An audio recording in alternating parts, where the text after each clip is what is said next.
Graça e paz da parte de Deus mais uma vez. Estamos aí nos aproximando já do final desse segundo trimestre da nossa revista aí. Já estamos próximo do terceiro trimestre, né? Já estamos na lição de número 9.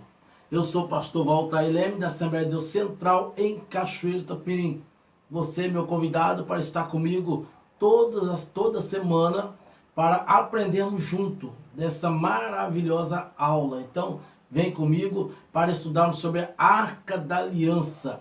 O nosso título hoje é a Arca da Aliança. Mas antes de entrarmos na nossa lição, eu quero abordar com vocês aqui a respeito da nossa Bíblia de Estudo.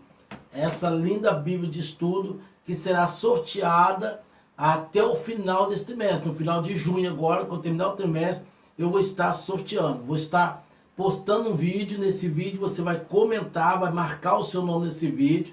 E você vai estar participando do sorteio a partir desse vídeo que eu vou postar ainda semana que vem.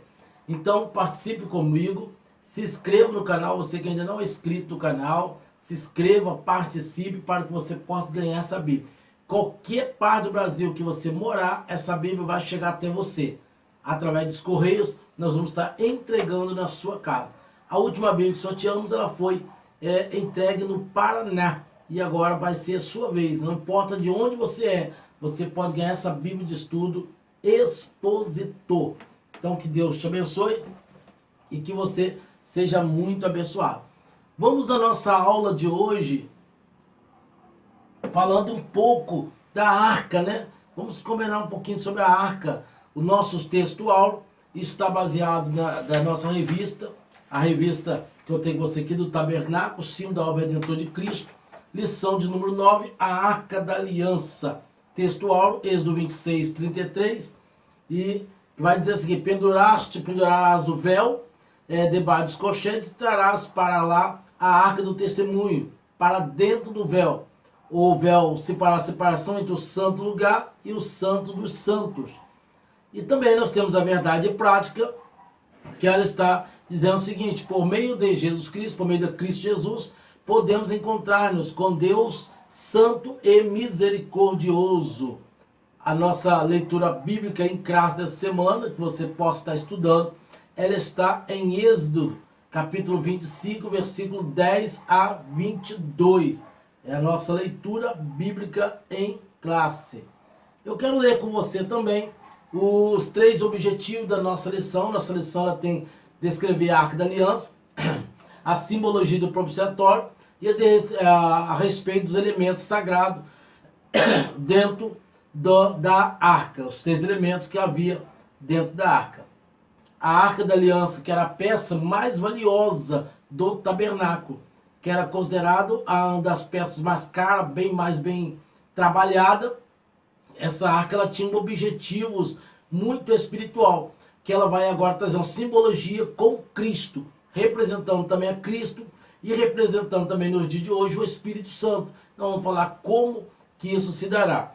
Quero que você leia comigo aí a sua introdução da sua revista. A introdução da revista que você tem. Abre aí na introdução. Até aqui analisamos a maneira compartimentada o espaço do tabernáculo. Passamos agora pelo pátio, passamos pelo lugar santo e pelo lugar santíssimo. Agora encontramos o lugar santíssimo. Nessa lição, o nosso objetivo de estudo é a Arca da Aliança, que ficava no Santo dos Santos. Veremos algumas lições espirituais que há a dedicar nas nossas vidas. Então, só dando um relato aqui dessa introdução, a Arca da Aliança ela ficava no meio do Santo dos Santos. Quando o sacerdote entrava, ali estava a aliança, a Arca da Aliança. Que era também, nós vamos ver a descrição dos nomes dessa arca, que ela tinha alguns nomes, alguns adjetivos, como baú e outras coisas, e ela levava. Guardava-se dentro dessa arca ali alguns compartimentos, algumas coisas guardava dentro dessa pequena arca. Não era, vamos dizer assim, muito extensa, mas era uma arca muito bonita. Tanto que quando Obed-Edom, quando Dagon, quando essa arca foi tomada, ela ficou num lugar de destaque. Essa arca ela tinha que ficar no lugar de destaque, porque ela era muito bonita. Ela tinha uma decoração muito bonita. Ela tinha uma madeira e tinha também ela toda de ouro. A sua tampa, todo o seu compartimento era muito bem trabalhado. Ela vai representar as duas naturezas de Cristo, a natureza humana e a natureza espiritual. Todos nós conhecemos a Jesus por sua natureza humana, sendo gerado filho de Maria, e José como pais terreno, a sua natureza gerada de um ventre humano, de um ventre materno, e a sua natureza espiritual sendo gerada por obra e graça do Espírito Santo. Conseguimos dizer que ele era 100% Deus, 100% homem, mas nós conseguimos, dentro da teologia mesmo, nós vamos considerar que ele era muito mais humano do que Deus, porque em toda a sua maneira ele agiu como humano, sendo que em Mateus ele vai dizer que o Espírito do Senhor Deus estava sobre mim e me ungiu a pregar boas novas. Então o nosso Cristo, que é representado por suas duas naturezas, humana e divina, eu costumo dizer que ele tinha uma natureza muito mais humana. Como homem ele suportou a tentação, como homem ele suportou o deserto, como homem ele suportou a cruz, humanamente falando. Nada disso ele passou como Deus, ele passou humanamente, passou como homem. No ponto 1 da nossa lição, a descrição da arca, os nomes da arca, que significa cofre, baú, casa de madeira e tantos outros nomes. Era uma pequena caixa, e nessa caixa ela tinha vários objetos nela. A arca de Deus, a arca do Senhor, aliás, eram os nomes dados a ela. A arca de Deus, a arca do Senhor, a arca da aliança, a arca do concerto, a arca do testemunho. A peça mais valiosa e importante do tabernáculo era essa arca, porque nela continha o testemunho, nela continha coisas valiosas, e ela era valiosa. Portanto, nós vamos entender que essa arca, ela tinha uma construção muito perfeita nela. A construção dessa arca, ela era perfeita, era valiosa. A arca, ela foi construída de madeira especial, madeira com cetim ou acácia, revestimento de ouro puro, tanto por dentro quanto por fora. Foram os materiais nobres usados para a construção da peça. Sua forma era retangular e suas medidas eram de 2,5 côvados de comprimento, ou 1,5 de largura e 1,5 de altura. Seu comprimento também era 5 de largura, 1,5 de largura e 1,5 de altura. Esses são valores aproximadamente, Porque depois nós vamos ver mais para frente, você vai ver essa arca sendo levada para vários lugares, aparentemente parecia até pesada, tinha que alguém carregar ela. Tanto que quando eu volto a falar na questão de Obed-Edom, essa arca ela significava a presença de Deus. Quando aonde a arca estava, havia abundância, havia prosperidade, havia milagre, porque ela simbolizava. Depois, mais para frente, nós vamos entender que o povo de Israel começou a idolatrar essa arca, porque ela simbolizava a presença de Deus. Ela tinha a presença do Espírito Santo nela. Aonde ela chegava ali, fluía bênçãos. Na casa de Obed-Edom, tudo começou a dar certo, começou a fluir, as bênçãos começaram a acontecer, porque a arca estava na casa. Depois Davi vai descer para buscar a arca, porque havia necessidade, Israel estava perdendo, Israel já não vencia mais nada. Davi agora sente a necessidade de voltar lá, descer e buscar a arca de volta. Quando Davi volta, vai buscar a arca, acontece festa em Israel. Davi volta jubilando ao Senhor, porque a glória estava voltando para casa. A arca estava voltando para casa. Essa lição desse domingo vai nos trazer que a arca do Senhor precisa retornar para quem já perdeu o foco, para quem perdeu a direção, para quem já não sabe mais para que caminho tomar. A arca precisa regressar. Imediatamente a arca do concerto, a arca da aliança, aquela arca que trazia o povo a uma reverência, a uma santidade com Deus, porque tudo simbolizava ali dentro do tabernáculo, no Santo Santo, no Santíssimo, e na arca do Senhor, simbolizava a presença viva e constante de Deus. Então a arca precisa estar no nosso meio. Nós vamos entender o que é essa arca. A arca é a presença de Deus. Certa feita, Jesus vai falar assim: eu vou para o Pai, mas não vos deixarei órfãos, deixarei o Espírito Santo, que é o Consolador. Hoje essa arca representa pela presença do Espírito Santo. O crente que não tem a presença do Espírito Santo, ele precisa pedir que volte essa presença para a vida dele, ou que já perdeu também. Ele precisa que regressa a arca para a vida dele, que é a presença de Deus. Como eu falei, a arca ela tem duas naturezas. A natureza representa as duas naturezas de Cristo. O ouro simbolizava a divindade de Jesus e a madeira sua humanidade. Hebreus capítulo 1, versículo 2. Símbolo da plenitude da presença de Deus entre o povo judeu. A arca apontava para a verdade revelada no Novo Testamento, que é o que está lá na sua revista, que você pode acompanhar no ponto 2, que é os símbolos da natureza, das duas naturezas de Cristo. Ponto 2, o símbolo das duas naturezas de Cristo.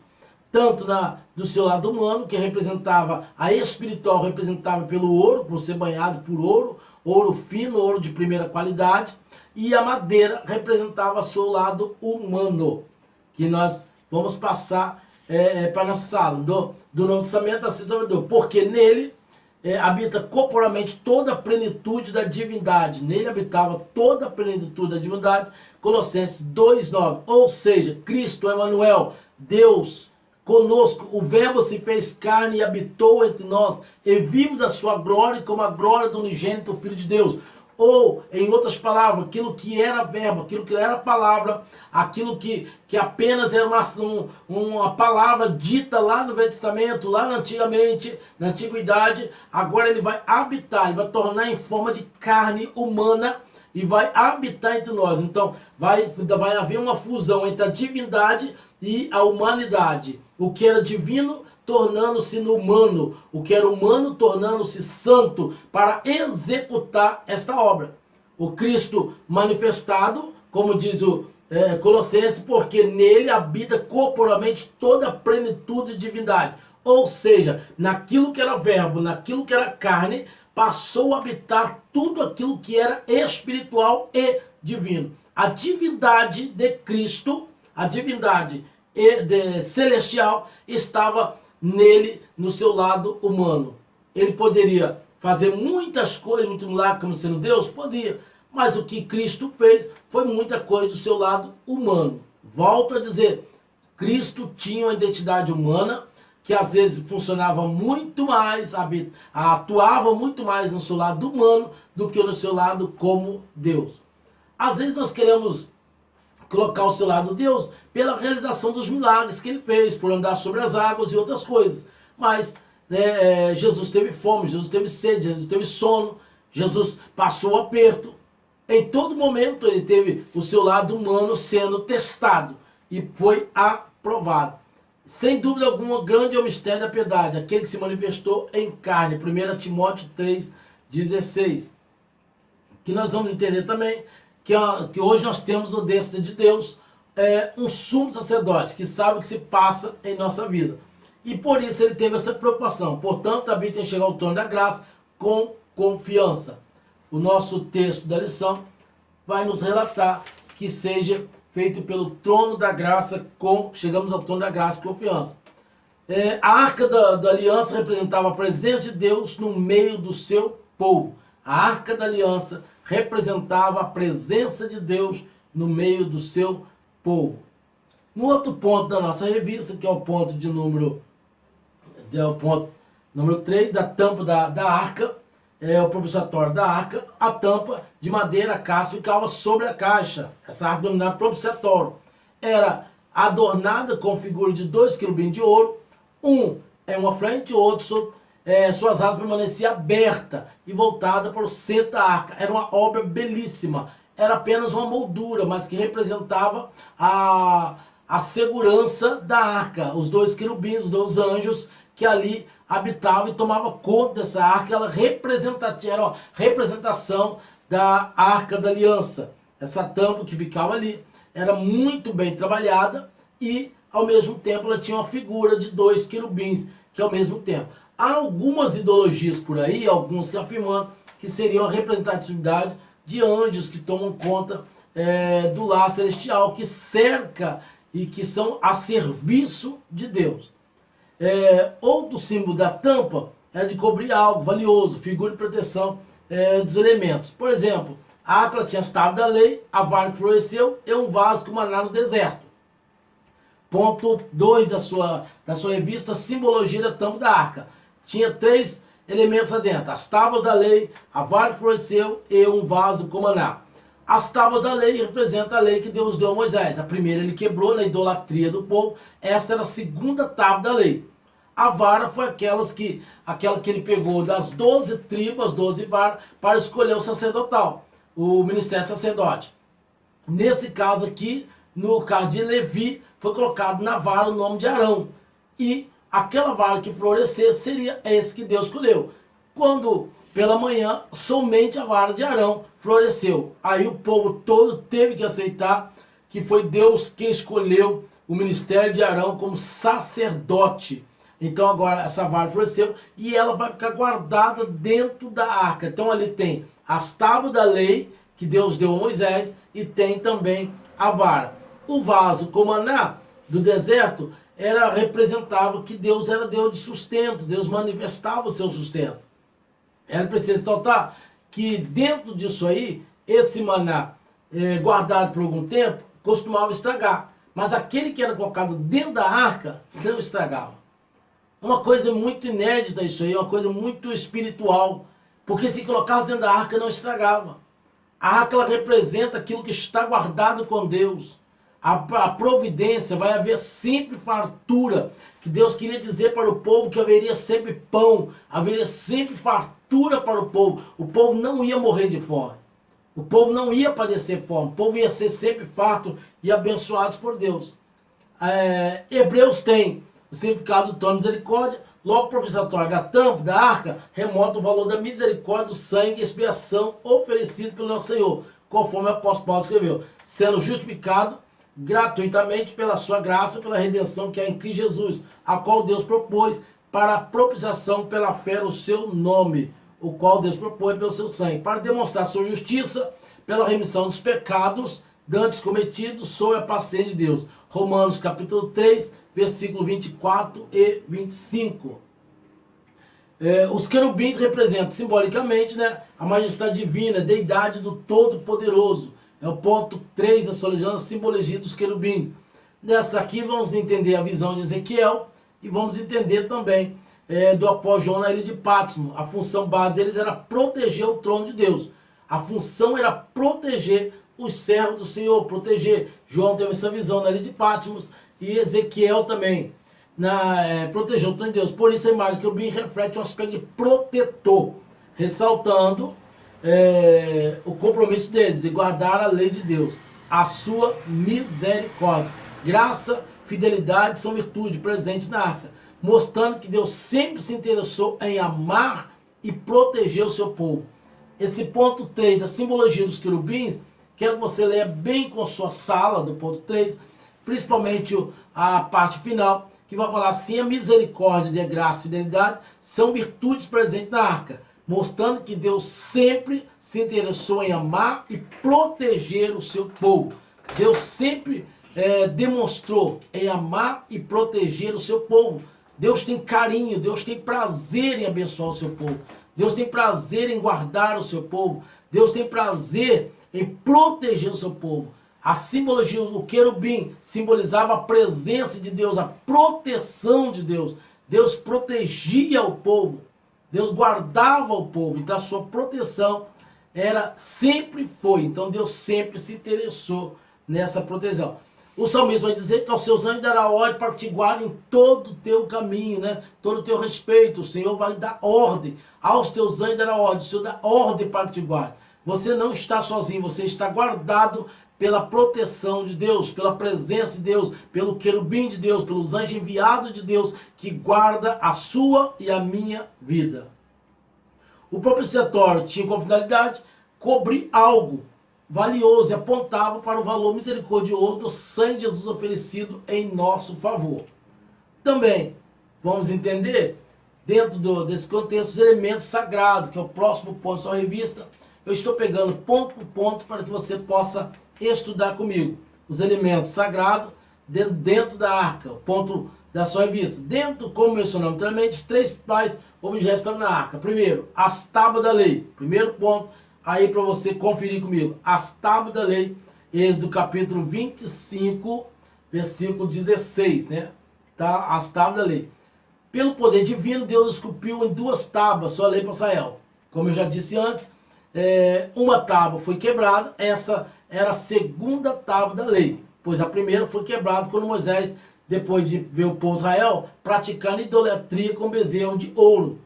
Entretanto, as tábuas guardadas na arca foram a 2ª cópia produzida pelo próprio Deus. Outro objeto que estava lá era o vaso com maná deserto, que eu falei, quando o maná ficava de um dia para o outro, apodrecia. Porém, o maná contido dentro da arca não sofria qualquer tipo de deterioração.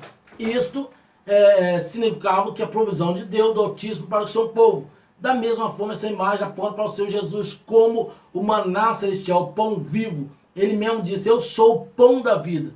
Aquele que vem a mim não terá fome. Portanto, coma desse pão e alimente-se da vida de Cristo, alimente-se da verdadeira vida. Você que tem fome, quem tem fome, vem até Cristo. Sacia-se dele. Coma desse pão. Coma do melhor pão da vida. Ele mesmo disse: eu sou o pão da vida. Ele representava esse maná do deserto. O pão que sustenta, o pão que alimenta. Ficando guardado em Cristo, o pão não estraga. Agora, o pão fora, ele apodrece. Ele estraga. Acontecia com a arca, que estava fora, apodrecia. Estava dentro, era guardado. O terceiro objeto que tinha lá era a vara que floresceu, como falei, promovida por Arão, promovido por Coré, né? Essa vara, eu já falei com vocês aqui no início, era aquela que floresceu para escolher o ministério sacerdotal de Arão. Dentro da arca da aliança havia as tábuas da lei, um vaso com maná do deserto e a vara que floresceu. Não esqueça desses 3 objetivos que estavam dentro da arca. A nossa lição também ela vai chegando a um fim, desse resumo dessa lição que eu estou fazendo hoje com vocês aqui. E eu quero ler com você a conclusão dessa revista. Nessa lição, vimos que a Arca da Aliança era um grande símbolo da presença de Deus entre o seu povo e o que nos aponta para a obra completa de Jesus Cristo para a sua igreja. Nesses últimos dias, o Senhor nos deixou consolador. Não precisamos mais carregar uma arca para desfrutar da presença de Deus, pois o Espírito Santo habita em nós. A arca hoje, ela representa a presença do Espírito Santo. Você é o tabernáculo de Deus, você é a morada do Altíssimo. Então em você está guardado a arca do Senhor, que é o Espírito Santo. O Espírito Santo habitando na sua vida. Se não há essa arca, se não há essa presença, você precisa urgentemente buscar essa presença para a sua vida. Ela precisa estar constante na nossa vida. Enquanto houver a presença do Espírito Santo, vai haver fartura, vai haver o pão, vai haver as tábuas da lei. O povo que anda, o povo que tem a arca, ele anda com a lei, ele vive dentro da lei, ele medita na lei do Senhor de dia e de noite. Ele está sempre meditando na lei do Senhor. Então, meu querido amigo, professor, aluno, você que está me ouvindo hoje, que está me assistindo essa aula comigo, leve para a sua sala, leve para a sua igreja, que a arca do Senhor, representada pelo Espírito Santo, está em nós. Precisa estar em nós. Quem não tem ou quem perdeu, tem que imediatamente trazer a arca de volta para casa. A casa é você. A morada é você. Você é morada do Altíssimo. Então permita que essa arca da aliança, que esse concerto esteja na sua vida. Amém? Que Deus te abençoe. Que você possa estar aí conosco, nos seguindo. Após essa aula, deixa o seu like, ele é muito importante para nós. Vamos bater o recorde aí, vamos compartilhar essa aula, vamos convidar mais pessoas, que vai ser uma benção. Ok? Deus te abençoe. Até semana que vem, em nome de Jesus. Abraço.